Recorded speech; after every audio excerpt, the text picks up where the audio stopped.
Black है, वो इसकी वजह से है कि ये जो थोड़ा सा हमारे पास व्हाइट बोर्ड के ऊपर जो है ना कार्बन जमा हो जाती है, इस वजह से है। बेटे आज जो हम टॉपिक स्टार्ट करने लगे हैं, this topic is about the enzymes, और एंजाइम्स में भी अच्छे खासे क्वेश्चंस जो हैं वो आ जाते हैं। सो आप लोगों ने इसको इंटी टेस्ट के पॉइंट ऑफ व्यू से जरा डीपली स्टडी भी करना है चीजों को, पूरा चैप्टर ही हम इसमें आज इसमें स्टडी करेंगे।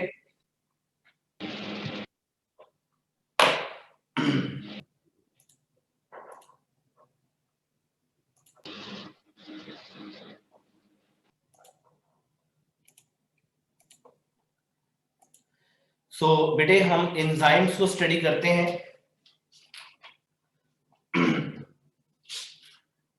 एंजाइम्स जो हैं वो basically they are biocatalyst. Enzymes जो हैं मोस्ट इंपॉर्टेंट ग्रुप है प्रोटीन्स के, और बायोलॉजिकली हम कहते हैं they are biocatalyst. Biocatalyst, so they can enhance a chemical reaction. ये किसी भी केमिकल रिएक्शन को ट्रेमेंडसली इंक्रीज कर सकते हैं। एंजाइम्स के बगैर जो है वो बायोलॉजिकल रिएक्शंस जो हैं वो परफॉर्म नहीं हो सकते। सो इनमें याद रखिएगा आप लोगों के पास के एंजाइम जो है बेसिकली ये ग्लोबुलर प्रोटीन्स होती हैं, फाइब्रस प्रोटीन नहीं होंगी ये एक्चुअली जो है ग्लोबुलर प्रोटीन होगी। अगर फॉर एग्जांपल इसका एमसीक्यू स्लॉट किया जाए और आपसे ये पूछा जाए कि बताएं कि इसमें से कौन सी चीज ठीक है, कौन सा जो है lipase enzyme, alpha amylase enzyme, ठीक है, चार्ली में है कार्बोनिक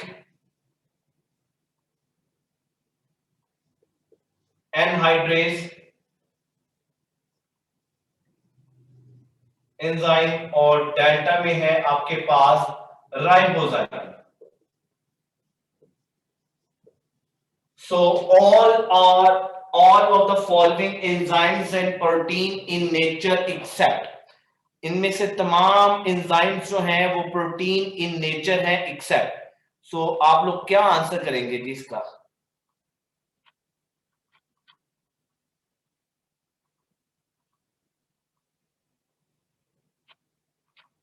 तमाम एंजाइम्स जो हैं प्रोटीन इन नेचर है except, all of the following enzymes and protein in nature accept.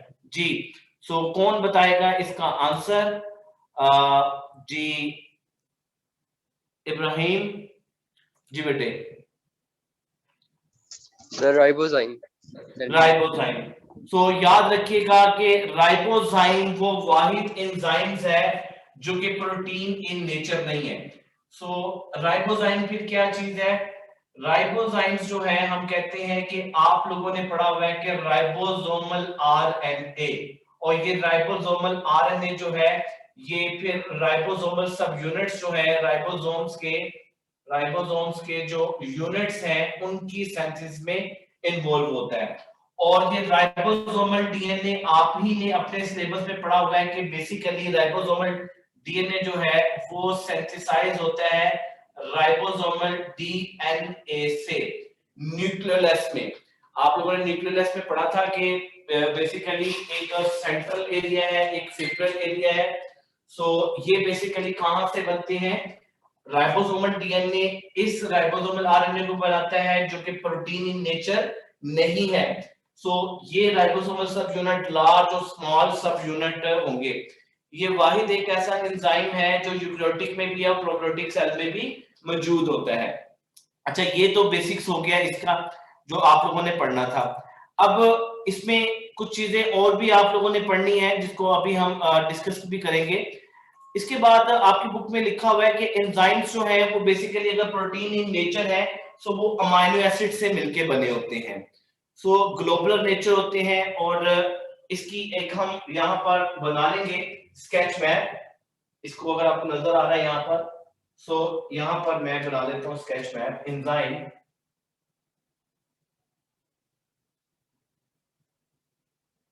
So enzyme जो है इसकी दो बेसिकली इसको कैटेगरीज में हम यहाँ पर डिवाइड करेंगे। टाइप नहीं है ये, इसकी स्ट्रक्चर्स के बेस पे है। सो एंजाइम में एक होती है जिसको हम बोलते हैं एक्टिव साइट, और एक होती है जिसको हम नाम देते हैं बेसिकली कोफैक्टर। सो एंजाइम में है बेटे आपके पास एक एक्टिव साइट जो कि अमीनो एसिड से मिलकर बनी होती है, प्रोटीनस होती है, और एक होता है नॉन प्रोटीनिक पार्ट जिसको हम बोलते हैं को फैक्टर। सो एक्टिव साइट जो है वो एंजाइम की, उसमें फर्दर दो चीजें होती हैं, एक को हम बोलते हैं बाइंडिंग साइट और एक को हम बोलते हैं कैटालिटिक साइट। ये हमारे पास है बेटे बाइंडिंग और ये है हमारे पास कैटालिटिक साइट। एक्टिव साइट जो है वो अमीनो एसिड से मिलकर बनी होती है, ठीक है। सो दूसरी क्या है, कैटालिटिक साइट है। कैटालिटिक जो साइट है ये basically small portion of structure होता है जिसको हम एक्टिव साइट में ही लेते हैं, और यही एक्टिव साइट जो है बेसिकली आप कह लें कि जो सबस्ट्रेट है उसके साथ उसको अटैच करने में मदद देगी। जबकि दूसरी साइड पे है आपके पास कोफैक्टर, तो ये नॉन प्रोटीनियस पार्ट होता है। याद रखिएगा ये क्या होगा बेटे, नॉन प्रोटीन पार्ट होगा और ये प्रोटीन पार्ट होगा। ये अगर आपसे एमसीक्यूज पूछ लिया जाए तो आपको ये पता होना चाहिए कि प्रोटीन पार्ट कौन सा है और नॉन प्रोटीन पार्ट कौन सा है। मैं एक एंजाइम बनाता हूं यहां पर। मैंने तो बेटे ये आपके पास एक एग्जांपल है एंजाइम की, ये रिप्रेजेंटेशन के लिए है, याद रखिएगा रिप्रेजेंटेशन के लिए, ताकि आप लोगों को क्लियर हो जाए कि क्या चीज कहां पर है। ये आप लोगों के पास एक एंजाइम है इस तरह से, फॉर एग्जांपल। सो एंजाइम की ये जो साइट है, ये जो है ये वाली साइट जो मैंने ब्लैक करके दिखाई, और इसको मैं इसमें इस तरह से करके रिप्रेजेंट कर रहा हूं, इसको बोलते हैं कि ये rest of the amino acid है ये, यानी कि एंजाइम का पार्ट ये एंजाइम है, और ये किससे मिलके बना हुआ है, ये ग्लोबुलर है, ग्लोबुलर है, प्रोटीन है, और ये किससे मिलके बनी है जी, अमीनो एसिड से मिलके बनी है। अब इसमें आप ये देख रहे हैं कि बाइंडिंग साइट क्या है। बाइंडिंग साइट वो है जो सबस्ट्रेट को बाइंड कर ले। फॉर एग्जांपल ये आपके पास सबस्ट्रेट है, सबस्ट्रेट कोई भी सब्सटेंस हो सकता है, लिक्विड हो सकता है, सॉलिड हो सकता है, और गैसेस फॉर्म में भी हो सकता है। फॉर एग्जांपल आप कहेंगे कि गैस में भी कैसे हो सकता है, देखिए सबस्ट्रेट एक्टिव साइट के साथ बाइंड करता है और एंजाइम सबस्ट्रेट कॉम्प्लेक्स बनाता है, आप लोगों ने पढ़ा हुआ है। सो अगर कार्बन डाइऑक्साइड हीमोग्लोबिन के साथ या ऑक्सीजन जो है वो हीमोग्लोबिन के साथ मिल रही है, तो उसमें एक एंजाइम इन्वॉल्व है कार्बोनिक हाइड्रेज, तो ये क्लियर हो गया। तो लिक्विड फॉर्म में भी हो सकता है, सॉलिड फॉर्म में भी हो सकता है। एक्चुअली सबस्ट्रेट जो है उसकी स्ट्रक्चरल फॉर्मेशन या स्ट्रक्चरल कॉन्फ़िगरेशन जो है, या उसकी शेप जो है वो मैच करनी चाहिए किसके साथ, active site of the enzyme. So ये इसके साथ बाइंड कर गया, फॉर एग्जांपल ये बाइंड हो गया। बाइंडिंग साइट जो है सिर्फ बाइंडिंग करने में मदद देती है। कैटालिटिक साइट जो होती है इसको कैटालिसिस में फंक्शन परफॉर्म करने में मदद दे रही है। तो एक ये आप लोगों के पास इंफॉर्मेशन थी जो मैंने आप लोगों के साथ डिस्कस की। दूसरा है आप लोगों के पास कोफैक्टर। असल में एक और चीज याद रखिएगा कि अमीनो एसिड्स होते हैं ना, ये जो एक्टिव साइट पे होते हैं ये फ्यू अमीनो एसिड्स होते हैं। फ्यू अमीनो एसिड्स जो है उससे मिलकर एक्टिव साइट बनती है। तो इसकी बहुत सी बुक्स में लिखा हुआ है कि 2 से 10 तक अमीनो एसिड्स होते हैं जिससे ये बेसिकली एक्टिव साइट बनती है। और एक्टिव साइट जो होती है चार्ज बेरिंग होती है। चार्ज बेरिंग का मतलब ये है कि इस पे अमीनो एसिड पे चार्ज होगी, जब ये चार्ज जो है सबस्ट्रेट के साथ मिलेंगे तो फिर ये होगी। फॉर एग्जांपल ये मैं कहता हूं कि आपके पास सबस्ट्रेट है और ये आपके पास एंजाइम है, तो ये सबस्ट्रेट और एंजाइम मिल गया, बाइंडिंग होगी। बाइंडिंग होने के बाद ये आपस में लॉक्ड हो गया और फिर इसमें क्या होगा, इसका फंक्शन क्या होगा, इसे इसको ब्लॉक कर दिया या इसको सेव कर दिया। तो बाइंडिंग साइट्स फैसिलिटेट करती है सबस्ट्रेट को बाइंड करने में, और कैटालिटिक साइट जो होती है उसको उसको प्रोडक्ट में चेंज करने में मदद दे रही होती है। दूसरा बेटे आप लोगों के पास है कोफैक्टर। कोफैक्टर जो है वो नॉन प्रोटीनस पार्ट है। तो कोफैक्टर जो है उसके साथ दो चीजें आप लोगों ने पढ़नी है। एक पढ़नी है जी आप लोगों ने को एंजाइम्स, ठीक है जी, जो आप लोग अपने बुक में भी पढ़ते हैं। एक को बोलते हैं बेटे हम कोफैक्टर, जो है वो बेसिकली नॉन प्रोटीनिक पार्ट है और essential for proper functioning of the enzyme होता है। सो ये ब्रिज के तौर पे भी एक्ट कर रहा होता है between the enzyme and the substrate. इसको दो कैटेगरीज में हम बेसिकली जो है वो डिवाइड कर रहे होते हैं, ठीक है जी। फॉर एग्जाम्पल हमें इसको किस तरह से स्टडी करना है, इसका एक मैप बनाऊंगा। एक होता है जिसको हम प्रोस्टैटिक ग्रुप बोलते हैं और दूसरे को कोएंजाइम बोलते हैं। एक को प्रोस्टैटिक ग्रुप बोलेंगे,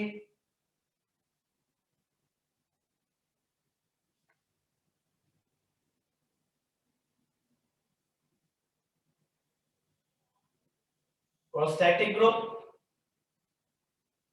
ये नहीं अब नजर आ रहा है आपको।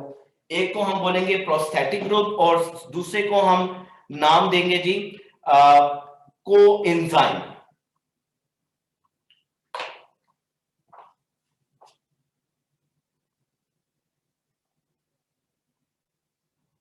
ये चीज होगी। अब अगर आप लोगों से क्वेश्चन ये पूछ लिया जाए कि अगर नॉन पोलैरिटी पार्ट जो है वो कोवलेंटली बॉन्ड है तो वो कौन सा होगा, तो आप कहेंगे कि ये जो प्रोस्थेटिक होता है ये स्ट्रांगली अटैच होता है, ये कोवलेंट बॉन्ड बनाता है, कोवलेंटली अटैच हो रहा होता है, ठीक है। और अगर ये लूजली अटैच होता है तो इसको हम बोलते हैं कोएंजाइम। लूजली अटैच होगा तो इसको हम कोएंजाइम्स का नाम देते हैं। कोएंजाइम्स जो है वो विटामिन्स होते हैं, ठीक है जी। ये क्या होते हैं बेटे हमारे पास, विटामिन्स होते हैं। और हमेशा विटामिन्स जो है वो स्मॉल अमाउंट में सेल में रिक्वायर होते हैं, स्मॉल अमाउंट में रिक्वायर होते हैं। विटामिन ए है, विटामिन बी है, विटामिन सी है, डी है, के है।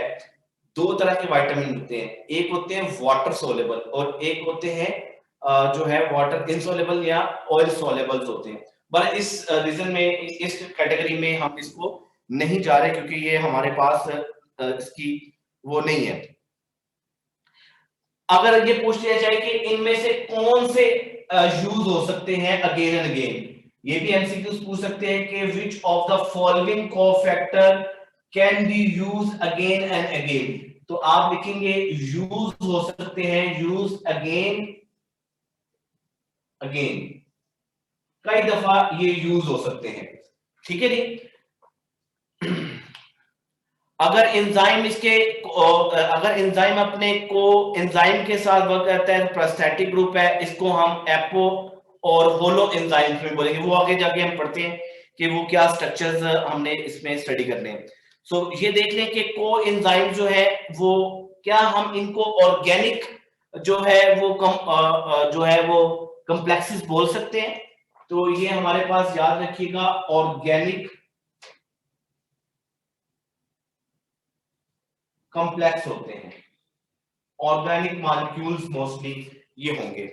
और जबकि आप लोगों ने दूसरे पढ़े हैं कि कुछ होते हैं प्रोस्थेटिक ग्रुप वगैरह। प्रोस्थेटिक ग्रुप आप लोगों ने पढ़ा था कि प्रोस्थेटिक ग्रुप जो है वो अगर एंजाइम विद इट्स कोएंजाइम होगा तो प्रोस्थेटिक ग्रुप होगा। फॉर एग्जांपल आप लोगों ने ये टर्म पढ़ी है एपोएंजाइम एंड होलोएंजाइम की, इसमें बता देता हूं यहीं पर।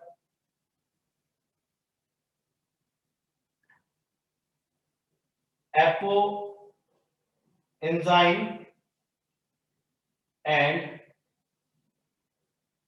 होलो एंजाइम, ये दो चीजें हैं। अगर एंजाइम और को एंजाइम आपस में साथ हो, यहां पे मैंने लिख दिया है, लिखना मुझे उस साइड पे चाहिए था, ये इसका पार्ट नहीं है, ये इसका पार्ट नहीं है, ये डाटा से है, ये वाला है, क्योंकि जगह नहीं थी मैंने इसलिए ऊपर इसको साइड पे इसलिए लिख दिया ताकि आप लोगों को इसमें क्लियर होता जाए। अगर अगर को एंजाइम एंजाइम के साथ है तो इसको हम एपो एंजाइम का नाम देते हैं। क्या नाम देते हैं? Apo enzyme, sorry holo enzyme. Holo enzyme जो है वो क्या है? अगर एंजाइम के साथ को एंजाइम मौजूद है या को फैक्टर मौजूद है, मोस्टली सिंपली अगर कहें को एंजाइम तो उसको हम बोलेंगे को होलो एंजाइम। इसका मतलब है एंजाइम प्लस को एंजाइम। और अगर इस को एंजाइम को एंजाइम से निकाल दें तो क्या चीज बच जाती है आपके पास? Apo enzyme. इसमें से रिमूव करेंगे किसको आप? को एंजाइम को। ठीक है, तो इसको हम बोलते हैं क्या बेटे? आपके पास एपो एंजाइम। अगर हम एंजाइम में से को एंजाइम को और प्रोस्थेटिक ग्रुप को निकाल दें तो इसको हम बोलेंगे एपो एंजाइम। सो प्रोस्थेटिक ग्रुप जो है आपके पास मोस्टली आप लोगों ने पढ़ा है कि ये कॉपर हो सकता है, आयरन हो सकती है, ठीक है, मैग्नीशियम हो सकती है। तो हम कहते हैं ये आयंस होते हैं, ये मेटल आयंस भी कह सकते हैं इनको हम, या सिंपल हम मेटल्स भी बोल सकते हैं। सो मेटल आयंस जो हैं ये एक्चुअली ब्रिज होती हैं एंजाइम और सबस्ट्रेट के दरमियान और कंबाइन करती हैं। बेसिकली कहां पर मौजूद होती हैं? ये आपके पास मौजूद होंगी जी इसके साथ, प्रोस्थेटिक ग्रुप के साथ। सो होलो एंजाइम का भी पता चल गया आपको और एपो एंजाइम का भी पता चल गया। प्रोस्थेटिक ग्रुप जो है वो यूजुअली और इनऑर्गेनिक भी हो सकता है और इनऑर्गेनिक होगा, और को एंजाइम जो है वो आपके पास ऑर्गेनिक होंगे, जबकि प्रोस्थेटिक ग्रुप का आपके पास इनऑर्गेनिक होगा। ठीक है बेटे, इसके बाद जो इसमें हमने स्ट्रक्चर पढ़ना है जिसको हम आगे देखेंगे कि वो क्या चीजें हमारे पास इन्वॉल्व है, तो उसको हम बोलेंगे कि हमारे पास जो एंजाइम्स है ना वो एक्टिवेशन एनर्जी को लो भी करते हैं। एंजाइम्स हमारे पास किसी भी केमिकल रिएक्शन को फास्ट अप कर सकते हैं। तो इनिशियली हमने इसमें ये पढ़ा है। अब mechanism of enzyme action, working कैसे होती है एंजाइम्स की, इसकी तरफ हम मूव करते हैं। यहाँ पे अगर किसी को कोई क्वेश्चन है तो वो नोट कर ले। जी साद वसीम भट्ट साहब। सर आपने कोएंजाइम्स में ये बात लिखवाई है कि वो यूज होते हैं अगेन एंड अगेन, लेकिन जो फेडरल वाली किताब है उसमें लिखे जो प्रोस्थेटिक ग्रुप होता है वो परमानेंटली अटैच्ड होता है और does not detach after the completion of reaction. मिसाल के तौर पे मैं बताता हूँ, हीमोग्लोबिन जो है, हीमोग्लोबिन, जी सर। इसमें क्या प्रोस्थेटिक ग्रुप होता है? आयरन। ये प्रोटीन होगी और प्लस F प्लस, तो ये जब तक इसके अंदर है तो ये हीमोग्लोबिन फंक्शनली अवेलेबल है, तो ये स्ट्रांगली कोवलेंटली बॉन्डेड होते हैं ना। जबकि यूज अगेन अगेन का मतलब है कि यूज अटैच, कभी यूज हो गए कभी नहीं हो गए, इनको सेपरेट किया जा सकता है, ये अलग हो सकते हैं। ठीक है, आप वो आपका कहना मतलब कि यूज हो गए फिर चले गए, फिर जब इस्तेमाल करने की जरूरत है फिर दोबारा से यूज हो गए। हाँ जी, ठीक है, थैंक यू सर। जी वेलकम। जी सबाहत बेटे। सर जो आप ये बता रहे हैं प्रोस्थेटिक ग्रुप जो होता है वो इनऑर्गेनिक होता है, तो सर ये जो पीटीबी में वो तो लिखा है कि एक्टिवेटर होता है वो इनऑर्गेनिक होता है। अच्छा, असल में ना ये पीटीबी में ना एक चीज को उसने ना दो चीजों में कन्वर्ट कर दिया है कि ऑर्गेनिक, हाँ जी, और इनऑर्गेनिक, इस तरह कर दिया है। और ये भी है कि जो ये कंसेप्ट भी ठीक है और बुक में क्योंकि शो किया गया है इसको इस तरह से शो कर देते हैं, ये इनऑर्गेनिक है।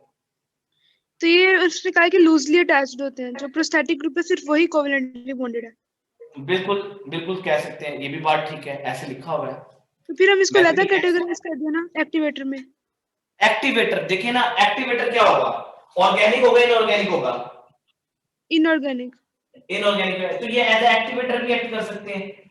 लेकिन सम टाइम देखिए यहाँ पे प्रोटीन की बात करें कि हीमोग्लोबिन एक प्रोटीन है, उसमें तो ये रहता नहीं हो सकता, उसमें तो जी। रहता नहीं ना हो सकता।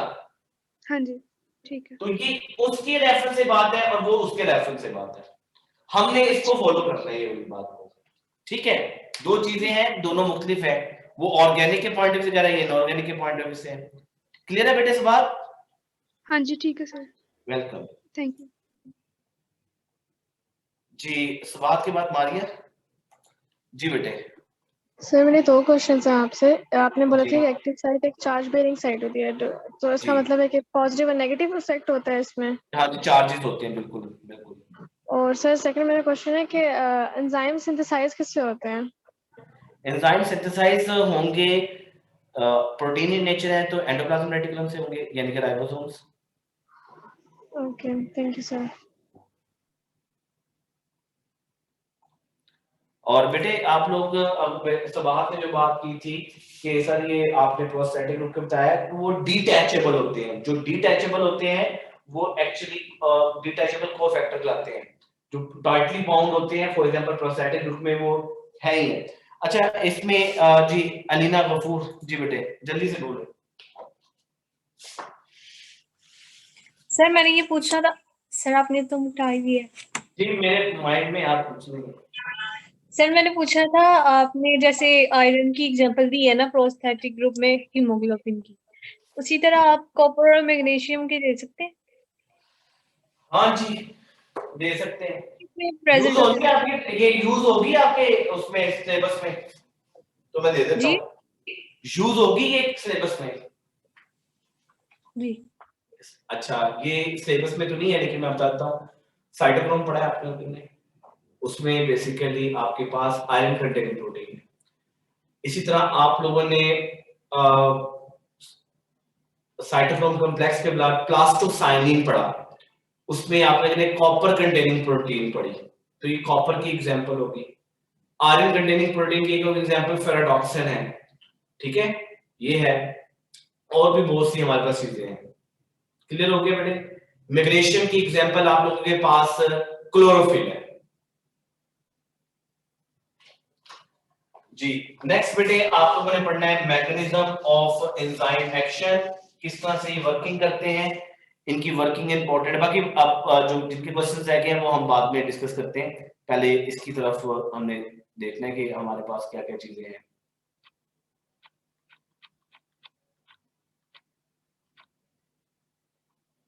जी सो मैकेनिज्म ऑफ एंजाइम एक्शन, किस तरह से एंजाइम जो है वो अपनी एक्टिविटीज को परफॉर्म करता है, ये हमारा नेक्स्ट टॉपिक है। सो आप लोगों ने पढ़ा हुआ है कि एंजाइम्स जो है ना वो एक्चुअली 3 डायमेंशनल है, यानी कि इनका जो स्ट्रक्चर है ना वो 3D है, 3 डायमेंशनल या 3D स्ट्रक्चर होता है। सो किसी भी एक ग्लोबुलर नेचर है इसकी, इस वजह से सो हम ये कहते हैं कि एंजाइम जो है अपनी स्पेसिफिक शेप की वजह से स्पेसिफिक जो है वो उसके साथ रिएक्ट करेगा सबस्ट्रेट के साथ, सब्सटेंस जो होता है केमिकल। सो इसमें क्या होता है कि आपके पास एक है एंजाइम और एक है बेटे सबस्ट्रेट। एंजाइम और सबस्ट्रेट जो है वो आपस में मिलते हैं और एंजाइम सबस्ट्रेट कॉम्प्लेक्स बनाते हैं, ठीक है। और जब इस कॉम्प्लेक्स की कैटालिसिस होती है, वर्किंग होती है, तो फिर ये प्रोडक्ट और एंजाइम में चेंज हो जाते हैं, यानी कि ये आपके पास आ जाएगा एंजाइम और ये आपके पास आ जाएगा बेटे प्रोडक्ट। तो एक्चुअली ये जो प्रोडक्ट है ये सबस्ट्रेट थी ना, ठीक है। सो ये क्या होगी बेटे, प्रोडक्ट होगी। तो ये प्रोसेस किस तरह से पॉसिबल है, क्या एंजाइम दोबारा जो है वो यह प्रोडक्ट दोबारा मिलकर ये इस तरह से रिवर्सिबल रिएक्शन हम इसको बोलते हैं।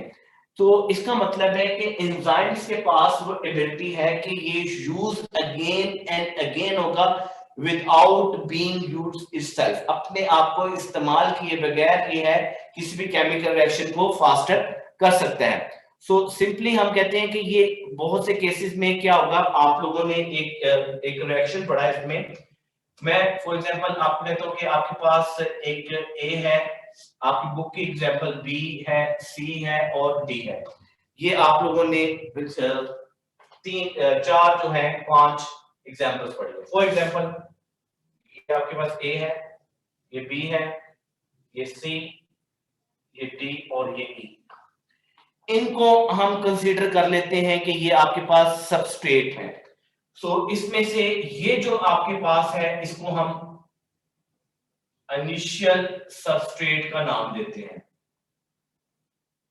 किसका बेटे? इनिशियल सबस्ट्रेट का इसको हम नाम देते हैं। ये रिएक्ट करेगा एंजाइम 1 के साथ। ये बड़ा इंपॉर्टेंट है, जरा गौर से सुनिएगा।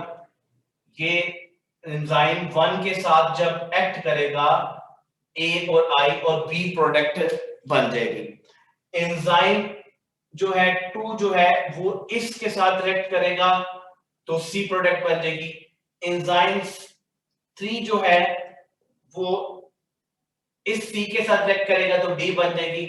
एंजाइम डी जो है इस एंजाइम 4 के साथ रिएक्ट करेगा तो क्या बन जाएगा? ई प्रोडक्ट बन जाएगी, फाइनल प्रोडक्ट बन जाएगी। तो इसको हम बोल देते हैं फाइनल प्रोडक्ट।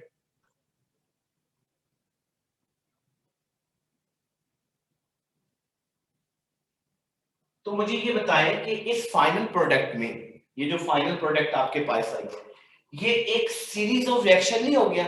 इसको हम सीरीज ऑफ रिएक्शन का नाम देते हैं। ये सीरीज ऑफ रिएक्शन का मतलब क्या है? ये एक आप कह लें कि कुछ एंजाइमेटिक रिएक्शंस ऐसे होते हैं या केमिकल रिएक्शंस होते हैं जो कि एक कंप्लीट मेटाबॉलिक ऑर्डर्स में चल रहे होते हैं। फॉर एग्जांपल रेस्पिरेशन, फोटोसिंथेसिस आपकी एग्जांपल दी है।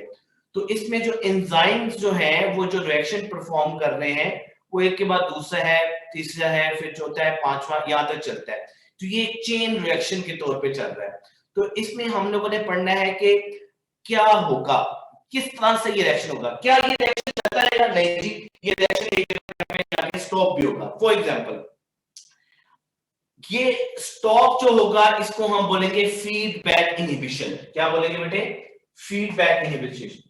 फॉर एग्जांपल मैंने यहां पर एक लाइन लगाई और यहां पर बताया है कि ये एंजाइम 1 का और इस प्रोडक्ट का आपस में रिलेशन है। इस प्रोडक्ट का आपस में क्या रिलेशन है? अगर प्रोडक्ट की कंसंट्रेशन बढ़ेगी और हमें अब वो रिक्वायर्ड नहीं है तो ऑटोमेटिकली जो है प्रोडक्ट की एलिवेटेड लेवल जो है, प्रोडक्ट जब बढ़ जाएगी तो ये प्रोडक्ट जो है इस एंजाइम पर जाकर एक्ट करेगी और इसको इनहिबिट करेगी। इसको हम बोलते हैं फीडबैक इनहिबिशन। बेटे एक्सक्यूज मी जी सर, अस्सलाम वालेकुम।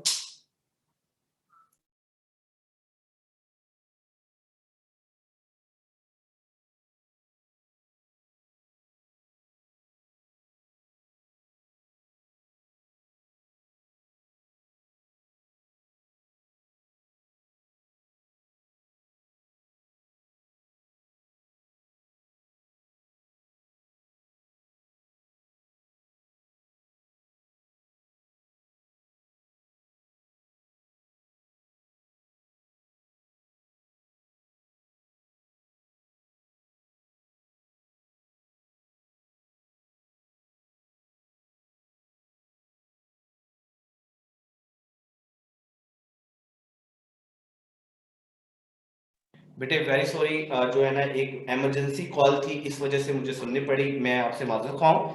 हम अपने लेक्चर की तरफ दोबारा आते हैं। मैं ये बता रहा था कि एक ये आपके पास क्या है?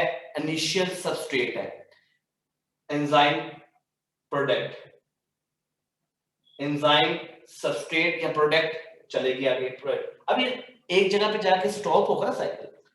अगर यहां पर सबस्ट्रेट ये जो प्रोडक्ट बनी है इसकी कंसंट्रेशन हाई हो तो इसकी हाई कंसंट्रेशन इस एंजाइम को कहेगी कि आपने इस सबस्ट्रेट के साथ नहीं मिलना।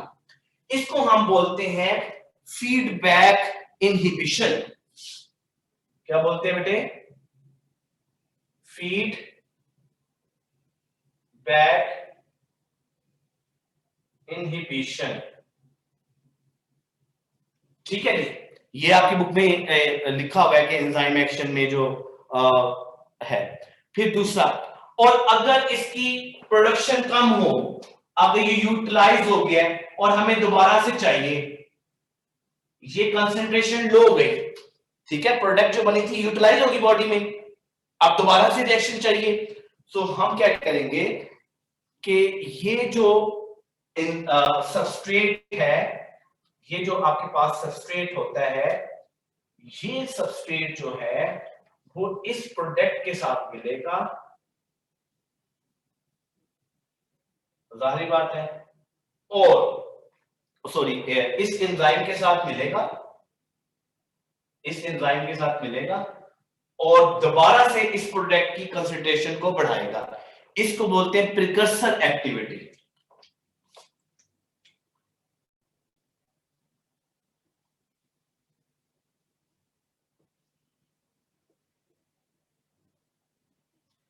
इनकी एग्जाम्पल हमारे सिलेबस में कोई है? अगर किसी ने पढ़ी है तो मुझे बताएं। जी अलीना गफूर। सर वो मैंने भूल गई थी नीचे करनी। कोई बात, इसमें कोई प्रॉब्लम? No sir. ठीक है, very good, thank you very much. Mariyam जी बेटे। हाँ सर, मैंने पूछना था कि like how exactly does the cofactor like catalytically activate an enzyme? Like मुझे पता है like ions वगैरह तो होते हैं, तो वो attach like क्या होता है कि like वो activate हो जाता है enzyme? असल में ना ये देखिए, मैं आपको बताता हूँ कि आपके पास ये एक एंजाइम है। अब अभी तक आप पिछले टॉपिक पे ही हैं, और ये एक सबस्ट्रेट है। Is there any structure similarity with the substrate and enzyme? ठीक है, सबस्ट्रेट और एक्टिव साइट ऑफ एंजाइम की जो बेटे मैं आपको माइक ऑन किया हुआ है, सुनिएगा। ये सबस्ट्रेट और ये जो एक्टिव साइट है, इसकी स्ट्रक्चरल सिमिलरिटी है ना। अगर ये यहाँ पे मैं कह रहा हूं कि आपके पास चला गया, बाइंड हो गया, लेकिन कैटालिसिस नहीं होगी। क्यों नहीं होगी? क्योंकि हमारे पास एक गैप क्रिएट हो गया। इस गैप को फिल करने के लिए हम कहते हैं कि हमारे पास एक्चुअली ये चीज होनी चाहिए, दैट इज कॉल्ड एक्टिवेटर। ये जब पहले एक्टिवेटर जो है ना, पहले एक्टिवेटर जो है पहले आकर अटैच होगा लाइक दिस वन। अब ये फीलिंग हो गई, इसके बाद जो है वो सबस्ट्रेट जो है वो इसके साथ अटैच होगा और फिर कैटालिटिक एक्टिविटी होगी। एग्जांपल समझ आइए बेटे मरियम? जी सर, समझ आ गई।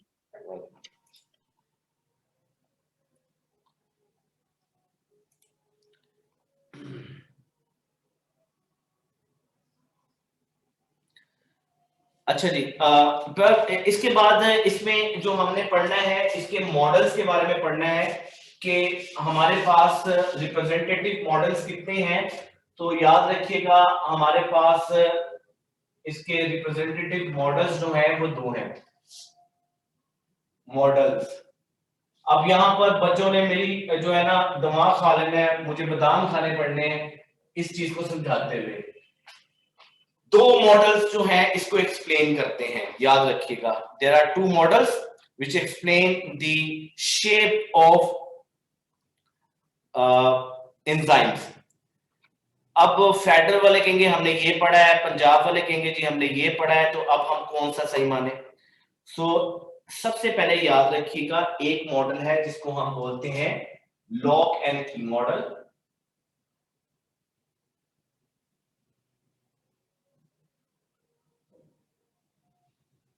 और दूसरा है induced fit model. Induced fit model. So according to lock and key model, जो कि विजुलाइज जो करता है इसको, ईमेल फिशर एक साइंटिस्ट था, इसने एक्सप्लेन किया था। इस मॉडल के मुताबिक स्पेसिफिक की जो होती है स्पेसिफिक लॉक को ओपन कर सकती है। इसी तरह से स्पेसिफिक एंजाइम जो है वो ट्रांसफर करेगा वन सबस्ट्रेट को इनटू प्रोडक्ट को। ठीक है, इसको हम बोलते हैं lock and key model. Lock and key model के मुताबिक स्पेसिफिक की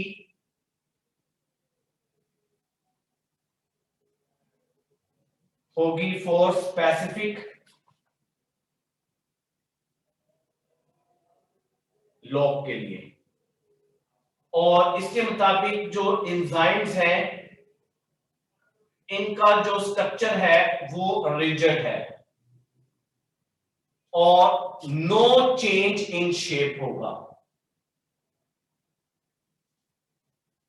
शेप में कोई चेंज नहीं होता। ये बड़ी इंटरेस्टिंग बात बता रहा हूं। There is no change in shape before, during और after the chemical reaction. Example, आपके पास एक एंजाइम है और ये इसके साथ सबस्ट्रेट आकर अटैच हुआ, रिजिड है, शेप आके इसके साथ सबस्ट्रेट आके अटैच हो गया। ये क्या बन गया? Enzyme substrate complex. और जब ये अलग होगा, अगेन लाइक दिस, सो अब प्रोडक्ट निकल गई। प्रोडक्ट सबस्ट्रेट तो प्रोडक्ट में चेंज हो गया, ये क्या आ गई? प्रोडक्ट। और ये क्या हो गया? Active site. सो ये क्या था? सबस्ट्रेट, ये था एंजाइम अमीनो एसिड्स वाली। ठीक है, so there is no change before, mid और आफ्टर द रिएक्शन। तो अकॉर्डिंग टू इसके मुताबिक a specific key can open a specific lock. अब ये दो डिफरेंट कंसेप्ट हैं। फेडरल वाले इसको कैसे पढ़ते हैं, पंजाब वाले इसको कैसे पढ़ते हैं? मिसाल दे दो, जो पंजाब के स्टूडेंट्स हैं वो बेसिकली पढ़ते हैं कि अकॉर्डिंग टू लीगल की लॉक एंड की मॉडल जो है ये रिजिड स्ट्रक्चर है, नो मॉडिफिकेशन, नो फ्लेक्सिबिलिटी होती है। तो इसमें बात ये लिखी है कि लॉक जो है ना एक्चुअली वो होना है ओपन, और की जो है वो सबस्ट्रेट है। तो की जो है ना उनके मुताबिक सबस्ट्रेट है, और लॉक जो है ना वो आपके पास जो है एंजाइम है। सो ये कंसेप्ट एक्सप्लेन करते हैं लॉक एंड की मॉडल को। बेटे यहां इस लॉक एंड की मॉडल से रिलेटेड अगर कोई क्वेश्चन है तो बता दें। जी अहमद, आपका क्वेश्चन। सर आपने क्या कहा, लॉक क्या होगा? क्या होना चाहिए? पंजाब में क्या पढ़ा है आपने? सर की जो है ना वो सब एंजाइम होगा और जो लॉक है वो सबस्ट्रेट होगा। आप कहते हैं जो की जो है ना वो सबस्ट्रेट है? नहीं, एंजाइम है। एंजाइम है। चले चले जी, की जो है वो एंजाइम है और लॉक जो है वो सबस्ट्रेट है। बेटे आपने कहां पढ़ा है? कोई मुझे बताए कि सर मैंने पंजाब, सर पंजाब नहीं ऐसे लिखा है। कौन सी लाइन है? सर मैं एक मिनट, मेरे पास ये बुक में है।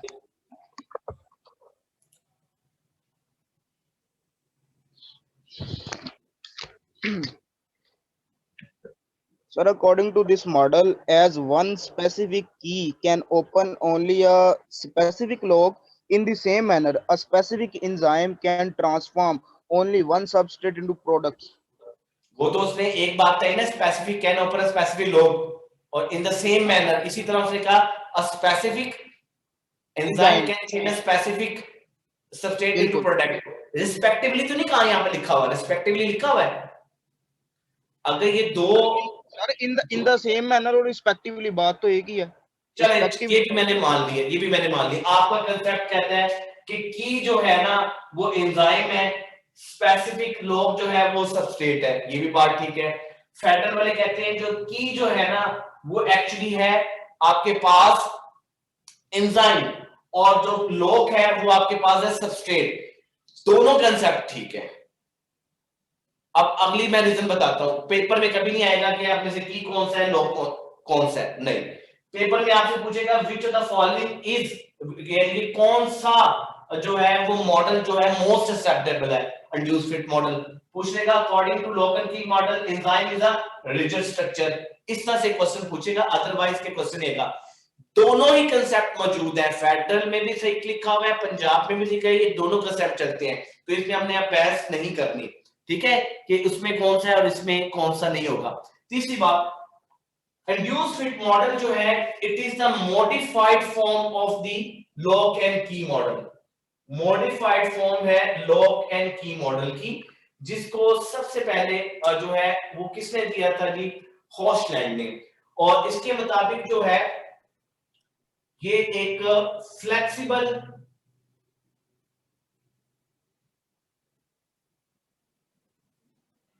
स्ट्रक्चर है, मॉडिफाइड है, शेप चेंज होती है। According to this model there is a change in the shape. For example मैं कहता हूं ये आपके पास ग्लोबुलर नेचर है एंजाइम की, ठीक है, और ये आपके पास है एक सबस्ट्रेट, ठीक है, तो ये आपके पास सबस्ट्रेट हो गया, ये आपके पास एंजाइम हो गया। तो एंजाइम और सबस्ट्रेट जब आपस में मिलते हैं तो ये इसकी शेप जो है वो थोड़ी सी चेंज हो जाती है लाइक दिस, क्योंकि उसने इस सबस्ट्रेट को क्या करना है, बाइंड करवाना है अपने साथ। So there is a modification. अब ये क्या हो गया, बिफोर द रिएक्शन भी इसकी शेप चेंज हुई और मिड ऑफ द रिएक्शन या एंजाइम सबस्ट्रेट कॉम्प्लेक्स जो बनता है इसमें भी इसका शेप चेंज होती है। और फाइनल क्या होगा, आफ्टर चेंज के बाद जो है इसकी शेप फिर क्या हो जाएगी, लाइक दिस हो जाएगी, और प्रोडक्ट जो है इसमें से निकल जाएगी, ठीक है। So there is a change before the reaction, mid the reaction and after the reaction. इसको हम बोलते हैं जी modified induced fit model. Sir lock and key model में ना एक लाइन लिखी है कि active site is used as a template. Sir ये जरा बता दो। हाँ जी, देखिए ना, लॉक एंड की मॉडल में देखें ये एज अ टेम्पलेट नहीं एक्ट कर रही क्या, फिर कोई सबस्ट्रेट आएगा फिर लगेगा, इसमें तो कोई चेंज नहीं आ रहा ना, टेम्पलेट वो होता है जिसमें कोई चेंज ना आए। ओके सर, ओके, ठीक है, इस वजह से हम इसको बोलते हैं इंड्यूस्ड फिट मॉडल, कि ये अपने आप को क्या करेगा, एडजस्ट कर लेगा। सबसे अच्छा जो मॉडल इस वक्त चल रहा है वो एविडेंस जो दिया था हॉशलैंड ने प्रपोज किया था 1959 में, इसने कैटालिटिक एक्टिविटी की वजह से या शेप चेंज होने की वजह से इसको कहा था। बेटे नेक्स्ट हम अपना पढ़ने जा रहे हैं जी।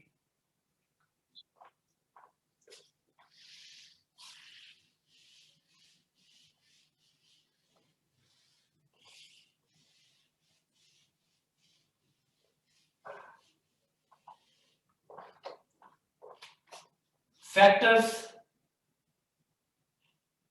जो कि एंजाइम्स की एक्टिविटी जो होती है, एंजाइम्स की एक्टिविटी को कम या ज्यादा कर देते हैं। सो वो आपके पास हैं जी 4 फैक्टर्स हैं। पहला फैक्टर जिसको हम बोलते हैं temperature, one of the most important factor है। सो याद रखिएगा, फर्स्ट हमारे पास फैक्टर होता है दैट इज कॉल्ड टेम्परेचर।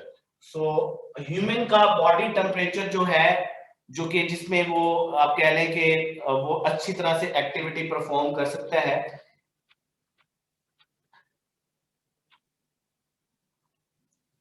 सो पहला फैक्टर जो है उसको हम नाम देते हैं कि हमारे पास टेम्परेचर है। टेम्परेचर जो है वो एक्चुअली जो रेट ऑफ एंजाइम रिएक्शन होता है वो इंक्रीज होता है इन टेम्परेचर इंक्रीज। तो हम कह सकते हैं rate of enzyme action directly proportional होता है टेम्परेचर के। अगर रिएक्शन रेट इंक्रीज करना है तो आपको टेम्परेचर भी इंक्रीज करना पड़ेगा एक लेवल तक। इसको हम बोलते हैं कि ये हमारे पास टेम्परेचर है। एंजाइम्स जो है वो मैक्सिमम रेट जो रेट ऑफ रिएक्शन है वो स्पेसिफिक हीट टेम्परेचर पे देते हैं, इसको हम बोलते हैं ऑप्टिमम टेम्परेचर।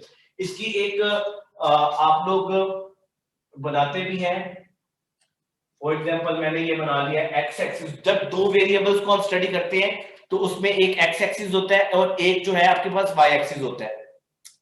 सो इसके अकॉर्डिंगली अगर आप देखें तो ये आपके पास रिएक्शन रेट है एक्स एक्सिस पे, वाई एक्सिस पे, और एक्स एक्सिस पे आपके पास है बेसिकली टेम्परेचर, कितने डिग्री सेल्सियस। तो टेम्परेचर को हम इससे शो कर रहे हैं।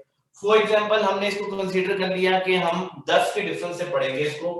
फॉर एग्जांपल मैं कहता हूं ये 10 डिग्री सेल्सियस है, ये 20 डिग्री सेल्सियस है, ये 30 डिग्री सेल्सियस है, ये 40 डिग्री सेल्सियस है, ठीक है। तो टेम्परेचर को यहाँ पर सेल्सियस से शो कर रहे हैं। सो याद रखिएगा कि आपका जो रेट ऑफ रिएक्शन होता है एंजाइम्स का वो हर 10 फोल्ड्स के साथ इंक्रीज होता है, इंक्रीज होता जाता है और एक पीक पे पहुंच जाता है। पीक पे जाने के बाद वो नीचे की तरफ दोबारा ये आएगा इस तरह से। इसका मतलब है कि यहाँ पर 10 फोल्ड्स इंक्रीज कर रहा है और यहाँ पर ये डिक्रीज कर रहा है।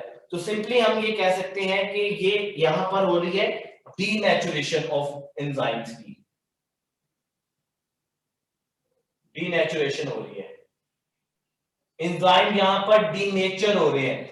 याद रखिएगा एंजाइम एक मैक्सिमम टेम्परेचर में काम कर सकते हैं, इसके अलावा वो डीनेचर हो जाते हैं। तो ये इसका एक मैक्सिमम उसने पॉइंट बताया कि फॉर एग्जांपल इसको अगर आप सॉल्व करें तो आपके पास आ जाएगा जी ये इसका ऑप्टिमम टेम्परेचर, जिसको हम बोलते हैं जी हमारे पास होता है 37 डिग्री सेल्सियस। सो टेम्परेचर जो है वो हाई टेम्परेचर जो है ना वो प्रॉब्लमेटिक भी हो सकता है। क्यों? क्योंकि ज्यादा टेम्परेचर जो होता है हीट जो होती है ना बेसिकली वो प्रोवाइड कर रही है। अच्छा बुक में ना 37 लिखा हुआ है, आप 37 लिख लें, ऐसे आप कंफ्यूज होंगे। सो हीट प्रोवाइड करती है एक्टिवेशन एनर्जी। तो केमिकल रिएक्शंस जो होते हैं वो हाई जो है वो कंसंट्रेशन पे हाई रेट ऑफ टेम्परेचर पे इंक्रीज कर सकती हैं। अगर डीनेचर होती है तो याद रखिएगा प्रोटीन में मौजूद जो बॉन्ड्स होंगे वो ब्रेक होंगे, काइनेटिक एनर्जी इंक्रीज होने से वाइब्रेशन होती है मॉलिक्यूल के दरमियान, तो डीनेचर होती है। इसकी एग्जांपल मैं बताता हूं, जो आपके पास एग होता है आप उसको बॉइल्ड करते हैं, वो लिक्विड से सॉलिड फॉर्म में आ जाता है। एक्चुअली वो जो प्रोटीन है वो बेसिकली क्या है डीनेचर हो जाती है। दूसरा हमारे पास इसमें याद रखिएगा, दूसरा हमारे पास आता है जी pH, one of the most important. Again pH भी हमारे पास एक सोर्स है, एक फैक्टर है जिससे हम ये देखते हैं कि हमारे पास रेट ऑफ एंजाइम एक्शन को किस तरह डिसाइड करता है। तो एंजाइम को फंक्शन करने के लिए mostly narrow range of pH की जरूरत होती है और इसको हम बोलते हैं पीएच, ऑप्टिमम पीएच चाहिए होती है। तो स्लाइड चेंज अगर आ जाए पीएच में कम या ज्यादा हो जाए तो ionization of the amino acid होगी। तो फिर हम कहते हैं कि इसमें रेट ऑफ एंजाइम जो है एक्शन के लिए वो डायरेक्टली प्रोपोर्शनल होता है पीएच के। कौन सी पीएच है जी? ऑप्टिमम पीएच, ऑप्टिमम पीएच के। सो हमें ये दोनों चीजें चाहिए ऑप्टिमम पे। अगर पीएच की कंसंट्रेशन ऑप्टिमम से ज्यादा हो जाएगी, ये दोनों कंडीशंस मैंने ऑप्टिमम के लिए की है। बेटे आप लोगों ने ना केमिस्ट्री में पढ़ा होता है मैक्सिमम, मिनिमम और दरमियान में एक पॉइंट होता है जिसको हम ऑप्टिमम बोलते हैं। वो कंडीशन जिसमें कोई रिएक्शन जो है वो अपनी पीक लेवल पे हो उसको हम बोलते हैं ऑप्टिमम। अगर वो टेम्परेचर मैक्सिमम ऑप्टिमम टेम्परेचर हमारी बॉडी का है तो वो वर्किंग करेंगे एंजाइम, अगर लो या हाई होगा तो वर्किंग बंद हो जाती है। इसी तरह अगर ऑप्टिमम पीएच से ज्यादा या कम हो जाए, एग्जांपल मैं देता हूं, अगर हमारे एंजाइम एसिडिक मीडियम में काम कर रहे हैं स्टमक के तो वो एसिडिक में करेंगे, बेसिक में कम करेंगे। और अगर कुछ एंजाइम ऐसे हैं जो बेसिक में कर रहे हैं, अगर उनको एसिडिक हो जाएंगे वो मीडियम तो वो वर्किंग नहीं कर पाएगा। तो इस वजह से हम कहते हैं कि जो पीएच जो होती है वो एक्चुअली ऑप्टिमम पीएच में ये एंजाइम वर्क करते हैं। तो अगर वो चेंज होगी तो याद रखिएगा आयोनाइजेशन हो जाती है, आयोनाइजेशन होगी किसकी जी? एक्टिव साइट की। जब एक्टिव साइट की आयनाइजेशन होगी तो वो फिर परफॉर्म नहीं कर सकता क्या अपने रिएक्शन को, उसकी एक्टिव साइट जो है एंजाइम की एक्टिविटी जो है वो ब्लॉक हो जाती है। तो जो चेंज आता है पीएच में वो बॉन्ड्स को ब्रेक करता है जिससे एंजाइम भी डीनेचर हो जाती है, लेकिन सबसे पहले किससे होंगे? टेम्परेचर से होंगे। नंबर 3 पे आपके पास एक और आ जाती है जिसको हम बोलते हैं कंसंट्रेशन ऑफ एंजाइम। क्या एंजाइम की कंसंट्रेशन एंजाइम के रिएक्शन पे एक्ट करती है। और नंबर 4 पे है कंसंट्रेशन ऑफ सबस्ट्रेट। ये बड़ी एक्सक्यूज मी सर, जी सर ये पीएच की चेंज से जो बॉन्ड्स ब्रेक होती हैं एंजाइम्स में, वो कौन सी बॉन्ड्स होती हैं? आयनिक बॉन्ड पहले होंगे। आयोनिक बॉन्ड्स, ठीक। ठीक है जी। आमना बेटे बोले, माइक कैसे ऑन हो गया आपका? सर मेरा क्वेश्चन बहुत पीछे का, मैंने कब से एड्रेस किया हुआ है आपने जी जी मैंने देखा नहीं बेटे, सॉरी। सर क्लोरोफिल जो है वो प्रोटीन है क्या? एंजाइम सर, आपने उसमें एग्जांपल दी थी ना कि उसमें जो Mg2 पॉजिटिव है वो एज एक्टिवेटर है। बस ये क्वेश्चन है। क्लोरोफिल जो है ना अपने प्रिकर्सर सब्सटेंस प्रोक्लोरोफिल से बनता है और प्रोटीन इन नेचर है। इसको बेसिकली इस की कन्वर्जन जो होती है ना उसके लिए जो एंजाइम चाहिए होता है वहां पे मैग्नीशियम रिक्वायर्ड होता है। इसके अलावा क्लोरोफिल की जो हेड है वहां पे भी मैग्नीशियम रिक्वायर्ड है। अगर वो निकल जाएगा वो प्रोस्टैटिक ग्रुप उसमें से निकल जाएगा। ठीक है। अब साइटोक्रोम जो है, साइटोक्रोम एक प्रोटीन है, कुछ प्रोटीन जो है वो एज अ एंजाइम भी एक्ट कर रही होती हैं। ठीक है। तो ये था, वहां पर मैंने सिर्फ एग्जांपल समझाने के लिए दी थी आपको। मैंने ये नहीं कहा था कि हीमोग्लोबिन या क्लोरोफिल जो है वो प्रोटीन वो एंजाइम है। सो एंजाइम कंसंट्रेशन, तो रेट ऑफ रिएक्शन जो है डायरेक्टली प्रोपोर्शनल होता है या डायरेक्टली डिपेंड करता है अमाउंट ऑफ एंजाइम प्रेजेंट होती है जो। सो रेट ऑफ रिएक्शन जो है, रिएक्शन जो है या एंजाइम की एक्टिविटी है वो डायरेक्टली डिपेंड करती है किस पे जी? नंबर ऑफ एक्टिव साइट पे। ठीक है जी, या नंबर ऑफ आप कह लें एंजाइम्स पे, नंबर ऑफ एंजाइम्स। एंजाइम का मतलब है एक्टिव साइट्स, लेकिन इसके लिए कंडीशन होनी चाहिए, अनलिमिटेड सबस्ट्रेट कंसंट्रेशन होती है। इसमें क्या होनी चाहिए? Unlimited substrate concentration. लगता है कोई लेक्चर लेते हुए ना चाय पी रहा है या कुछ कर रहा है। आमना ही कर रही है, आपको ही माइक खुला और बेटे चाय पी रहे हो साथ साथ है। जी सर। चले बस, मेरे बोल बोल के गला थक गया, आप चाय के एंजॉय कर रहे हैं। एंजाइम्स की कंसंट्रेशन बढ़ाते जाएंगे, सबस्ट्रेट अनलिमिटेड है तो सैचुरेशन बढ़ती जाएगी बढ़ती जाएगी। ये इस तरह से याद रखना है आपने कि आप लोगों के पास एक बस है, गाड़ी है, उसमें 50 सीट्स हैं तो 50 लोग उसमें बैठ सकते हैं। तो पहले एक सीट पे 1% बैठेगा, सैचुरेशन होना स्टार्ट हो गई। फिर 25 पे आके सैचुरेशन मैक्सिमम होती जा रही है और एक पॉइंट आएगा कि all active site, all seat of that particular बस और गाड़ी जो है उसकी ऑक्यूपाइड हो जाएगी बाय द पैसेंजर।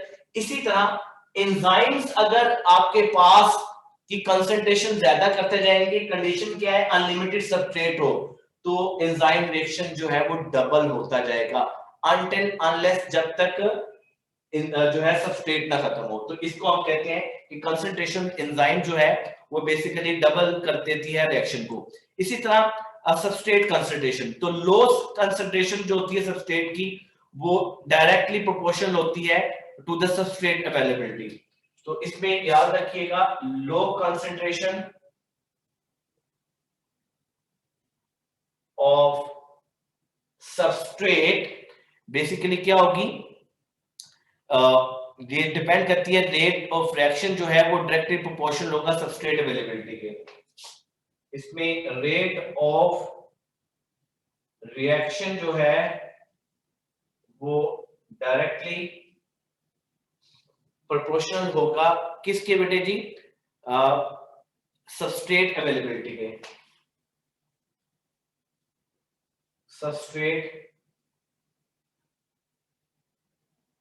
अवेलेबिलिटी के लिए, ठीक है जी।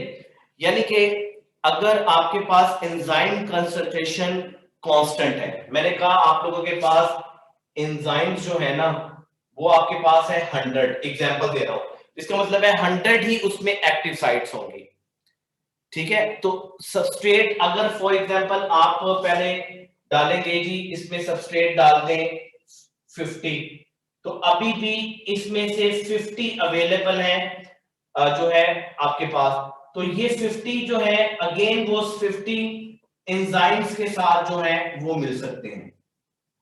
यानी कि सबस्ट्रेट कंसंट्रेशन अगर आपकी लो है, एंजाइम आपके कांस्टेंट है, तो जब आप सबस्ट्रेट ऐड करना शुरू करते हैं तो पहले 1 आएगा, 2 3 4 फिर ये 50 तक जाएगा, तो जो सबस्ट्रेट है उसने 50 एंजाइम्स को एंगेज कर लिया। अब आहिस्ता आहिस्ता क्या करते जा रहे हैं आप, जो है वो एंजाइम की कंसंट्रेशन बढ़ाते जा रहे हैं। तो जैसे जैसे एंजाइम की कंसंट्रेशन आप इंक्रीज करते जाएंगे तो जितने भी सबस्ट्रेट होंगे वो क्या होंगे, वो इस एंजाइम के साथ अटैच हो जाएंगे।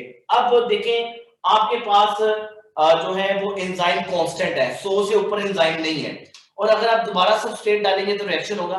बिल्कुल नहीं होगा, क्योंकि तमाम जो है वो एंजाइम्स जो है वो उन्होंने सबस्ट्रेट को ऑक्यूपाई कर लिया है। सो बेसिकली अगर आपको इस चीज में बढ़ाना है तो आपको एंजाइम सबस्ट्रेट दोनों ही बढ़ाने पड़ेंगे। तो ये बड़े फैक्टर्स होते हैं जो बेसिकली एंजाइम्स की रेट ऑफ रिएक्शन को कम या ज्यादा कर सकते हैं। बेटे 1 मिनट है आप लोगों के पास, ये ऑटोमेटिकली ये जो है ना ये क्लोज होने लगी है।